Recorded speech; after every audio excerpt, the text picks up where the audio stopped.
Andrew Lloyd Webber, welcome to the project. Thank you. So you're in Sydney where you've just celebrated your 74th birthday. So point number one, happy birthday. And point number two, did you get a chance to celebrate? Or is this a strictly business trip? Well, it's been the longest birthday that I've ever known. And everybody's been celebrating like mad. I've been trying to keep myself on the straight and narrow. But it's been exciting to come here. I haven't been to Australia now for far too long. And I suddenly thought to myself, I really must get here for this and see Phantom in the open air, see what it's like. It's going to be exciting. It's very exciting. We're so thrilled to have you here in Australia, Andrew. Phantom of the Opera opens on Sydney Harbour tomorrow night, which is the first time it has ever been performed outdoors. How will it be different performing it outdoors?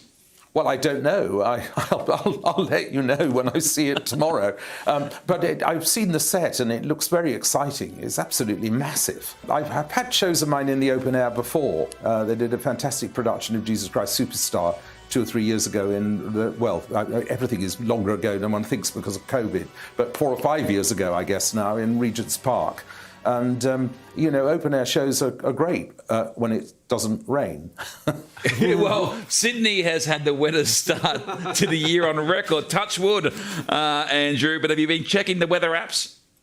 Well, I have to say, I'm beginning to get a bit twitchy. But it seems at the moment that the weather is moving out to sea, so maybe that's where it'll stay. On the upside, though, remember those scenes in Phantom where he's like on the boat and he's rowing through some kind of river?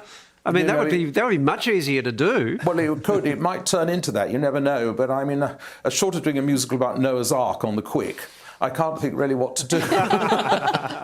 You just mentioned COVID, Andrew, and famously last year went head-to-head, I think, with Boris Johnson over COVID rules. You said you were happy to be arrested if they tried to stop you from opening the doors to the theatres. Did you actually get arrested? No, I didn't, because we never got that far. The whole thing has been completely ludicrously handled, really, back in Britain. But I think everywhere it's been fairly chaotic. I was on the vaccine trial because I thought if I was going to try and support theatre and try and speak up for theatre, I might as well put my money where my mouth was. And so I decided to volunteer. And it's pretty clear now. I mean, I think if you've got yourself vaccinated, you're safe to go out if we're all careful. That's my mantra. Andrew, are there any musicals that you've seen or watched and just thought, I really wish I wrote that? Really, a very, very great number.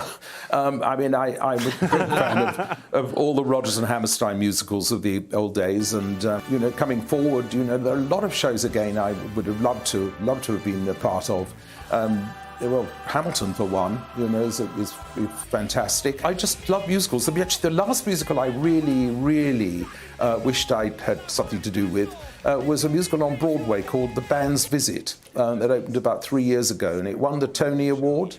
But it didn't really catch on with audiences. But it was a fantastic musical with Egyptian music in it. And I always like things where you're hearing something that's a little bit different, and that sure was. Yeah, Habibi is speaking my language now. That's great. I'm very excited about an Egyptian musical. Why did nobody tell me about this? Well, it was about how an Egyptian military band turned up in Tel Aviv.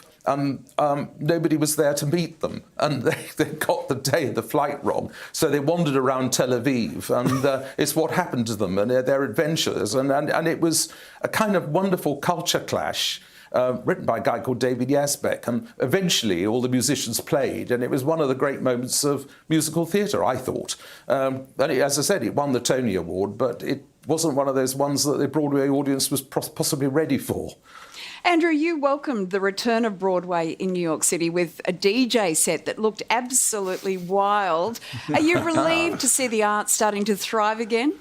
Oh, yes, absolutely. And you never know when another DJ set can happen. I mean, Sydney Harbour is a pretty sort of inviting place, I think. Okay. For a background, for a DJ of my considerable calibre.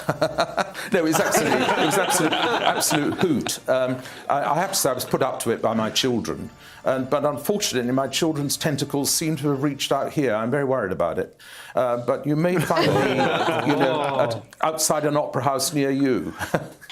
Phantom of the Opera opens tomorrow night on Sydney Harbour. We've got all the details on our website. Andrew Lloyd Webber, thank you so much for joining us. Well, thank you for asking me.